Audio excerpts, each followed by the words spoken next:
कि हमने previous class जो ली थी, हम आपको पढ़ाई थी सेल मेम्ब्रेन के बारे में कि सेल मेम्ब्रेन जो होती है वो परमिएबल होती है, कि वो जो है मटेरियल सब्सटेंस को अलो करती है सेल में इन और आउट करने में। तो प्यारे बच्चों को कौन से मेथड्स हैं, कितने मेथड्स हैं जिसके तहत ये मटेरियल इनवर्ड और आउटवर्ड होते रहते हैं, सेल के अंदर जाते हैं और सेल से बाहर, वो कितने मेथड्स हैं। So there are 4 main methods of material exchange through the cell membrane. Cell membrane से मटेरियल एक्सचेंज होने के लिए 4 मेथड्स हैं। वो कौन कौन से मेथड हैं वो हम 1 बाय 1 डिस्कस कर रहे हैं आज के क्लास में। सो methods of material exchange, which type of material exchange, ये कौन से मेथड हैं और कौन से मटेरियल, किस मेथड से कौन से मटेरियल एक्सचेंज होंगे। तो प्यारे बच्चों, सिंपल डिफ्यूजन, डिफ्यूजन एक मेथड है, प्रोसेस है जिसमें movement of substances from high concentration to low concentration, इसमें मूवमेंट होती है सब्सटेंस की यानी कि गैसेस की, कहाँ से, फ्रॉम हाई कंसंट्रेशन, ज़्यादातर से कम की तरफ। जैसे ये मैंने यहाँ पे फिगर में दिखाया है कि हमने ये जो शुगर मॉलिक्यूल्स इसमें डिजोल्व किए हैं, कि ये शुगर मॉलिक्यूल्स क्या हैं, शुगर के क्रिस्टल क्या है, हाई कंसंट्रेशन है, और पानी क्या है, लो कंसंट्रेशन है। जब ये शुगर डिजोल्व होकर पानी की तरफ, लो कंसंट्रेशन की तरफ जाएगी बगैर एनर्जी के, क्या, नो एनर्जी रिक्वायर्ड, इसमें एनर्जी की कोई ज़रूरत नहीं होती, तो इस प्रोसेस को क्या बोलेंगे हम, डिफ्यूज़न, और इसे बोलेंगे सिंपल डिफ्यूज़न। ठीक है प्यारे बच्चों, तो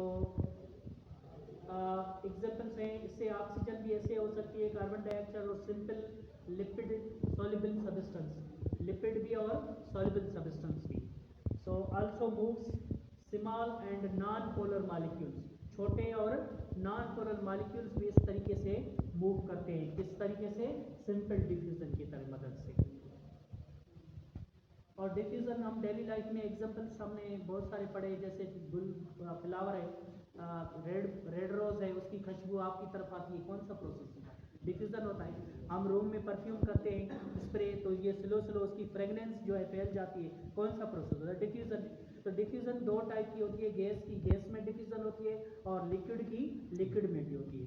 जैसे प्यारे बच्चों, रूह अफ़ज़ा शरबत का आपने 1 चम्मच गिलास पानी में डाल दिया, तो वो रूह अफ़ज़ा स्लो स्लो पानी में डिजोल्व होता जाएगा। जो रूह अफ़ज़ा होगा वो हाई कंसंट्रेशन होगी और जो पानी होगा वो लो कंसंट्रेशन होगी।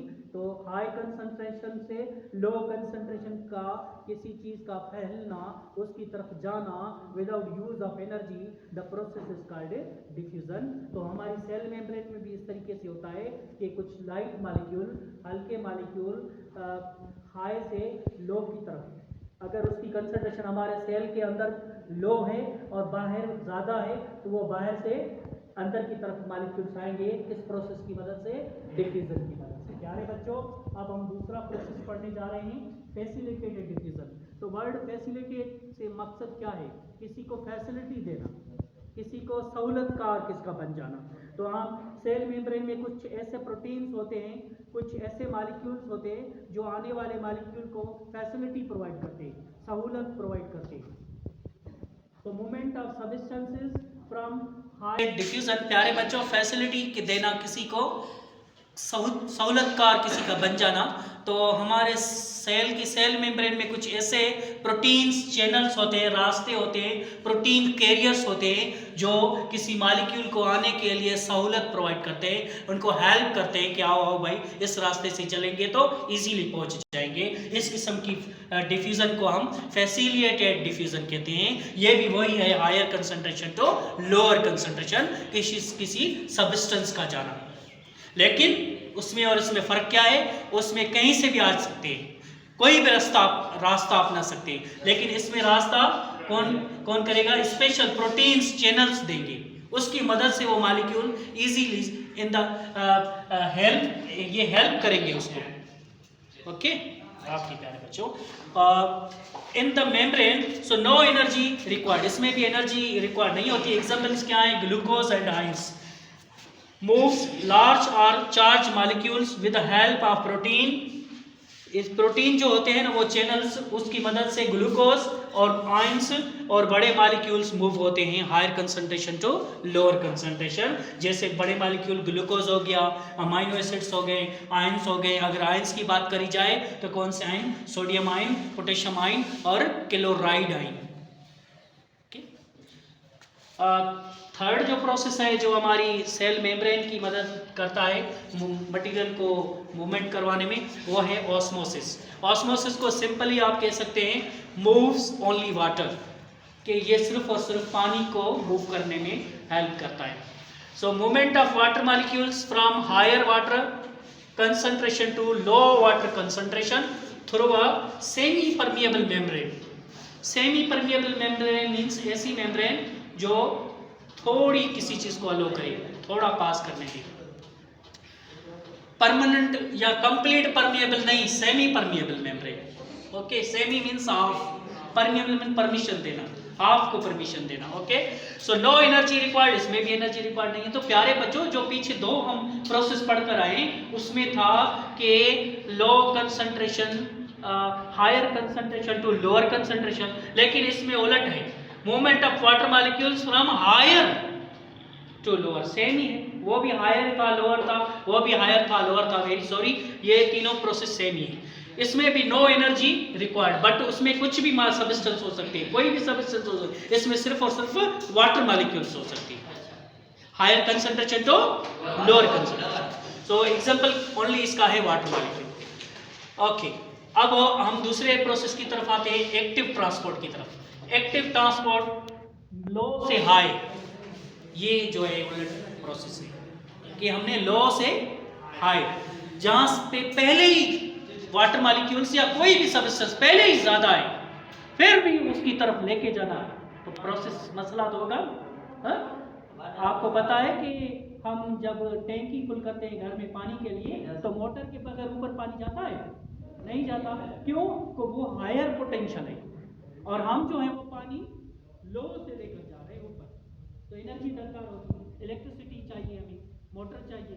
सेम मेथड है प्यारे बच्चों, जब आप नल को ओपन करते हो, टैंकी फुल हो जाती है, तो एनर्जी देने की जरूरत नहीं पड़ती, क्योंकि एनर्जी वहां पे स्टोर हो गई पहले से ही। तो यहाँ पे लो टू हाई कंसंट्रेशन की तरफ हमने मॉलिक्यूल्स को लेके जाना है घर से एनर्जी देके।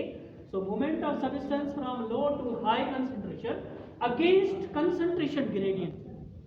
कंसंट्रेशन ग्रेडियंट के अपोजिट काम करना है, जहां पे पहले ही मॉलिक्यूल की कंसंट्रेशन ज्यादा है उसकी तरफ दूसरे मॉलिक्यूल लेके जाना है, जहां पे पहले ही आदमी बहुत बचे हैं उस तरफ दूसरे आदमी थोड़ी लेके जाने हैं, तो हमें कुछ फोर्स अप्लाई करनी पड़ेगी। यस, तो उसे हम कहते हैं एक्टिव ट्रांसपोर्ट। तो एनर्जी एटीपी इज रिक्वायर्ड। तो प्यारे बच्चों, एग्जांपल है, सोडियम आयंस को हम ऐसे लेके जा सकते हैं, पोटेशियम आयन को, कैल्शियम आयन को, समटाइम्स ग्लूकोज को एंड अमीनो एसिड्स को इन इंटेस्टाइन। हमारे इंटेस्टाइन में ऐसे होता है प्यारे बच्चों, ग्लूकोज को, अमीनो एसिड को ले जाने के लिए हम एटीपी जब यूज करें तो ये प्रोसेस एक्टिव ट्रांसपोर्ट कहलाता है। सिंपल ट्रिक टू रिमेंबर, ये चारों प्रोसेस आप एक ट्रिक की मदद से भी रिमेंबर कर सकते हैं। वो क्या है? अगर गैसेस तो डिफ्यूजन, गैसेस अगर higher concentration to lower concentration जा रही हैं तो उस प्रोसेस का नाम होगा डिफ्यूजन। अगर वाटर जा रहा है हायर कंसंट्रेशन टू लोअर तो उसको बोलेंगे ऑस्मोसिस, और ग्लूकोज एंड आयंस जा रहे हैं तो उसे कहेंगे फैसिलिटेटेड डिफ्यूजन। और लो टू हाई मूवमेंट अगर किसी चीज को करवाना है तो उसे बोलेंगे एक्टिव ट्रांसपोर्ट। प्यारे बच्चों, ये फिगर आपको मैं समझाने की कोशिश करूंगा, और ये जो फिगर है ये आपकी ऑस्मोसिस से रिलेटेड है, ये आप माइंड में रखें। क्या? ऑस्मोसिस। तो ऑस्मोसिस में यहाँ पे देखो 1 2 3 4 5 शुगर के क्रिस्टल्स हैं। कितने? 5। देयर आर 5 शुगर क्रिस्टल्स, और यहाँ पे बहुत सारे हैं। तो यहाँ पे कंसंट्रेशन शुगर क्रिस्टल की हाई है और यहाँ पे शुगर क्रिस्टल की कंसंट्रेशन लो है। एक बात है, और एक बात दूसरी, इधर पानी की कंसंट्रेशन लो है, इधर पानी की कंसंट्रेशन हाई है। तो पानी का हाई से लो की तरफ जाना, पानी का